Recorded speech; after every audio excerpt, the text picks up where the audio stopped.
সবাই কেমন আছেন? আজকে আমার জামাইরে নিয়ে আমি ফেসিয়াল করাইতে নিয়ে আসলাম।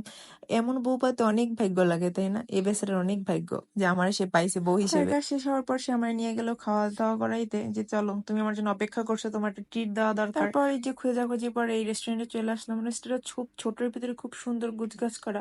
আচ্ছা, রেস্টুরেন্টে সেই বই পড়ে কারা? আমি এই নিজের বই ঘরে পড়ে রয়েছে, সেটা পড়ার সময় পায় না, রেস্টুরেন্টে সে বই পড়বো। আমার জামাই বলতেছে, আরে বোকা, এটা কি এখানে পড়ার জন্য রাখছি? এটা রাখছি এখানে ছবি তোলার জন্য, সবাই সুন্দর সুন্দর ছবি তুলবে, যেখানে চেয়ার আছে বসার এর জন্য। তারপরে এই যে আয়না দেখে তো আমি এখানে দাঁড়ায় পড়লাম, কারণ আয়না হচ্ছে আমাদের টাবিকি জায়গা, সে যেখানেই থাকুক সে সবাই ছবি তোলার জন্য প্রস্তুত থাকে সবসময়। সবাই নাকি এখানে বই নিয়ে ছবি তুলে, তো আমি একটু বই পড়তেছিলাম আর আমার জামাই ভিডিও করতেছিল, বলতেছিল বাসায় বই পড়ে রয়েছে, দুল আর এনে বই পড়তেছে। রেস্টুরেন্টে একটা পাশে শুধু চিঠি দিয়ে ডেকোরেশন করা ছিল।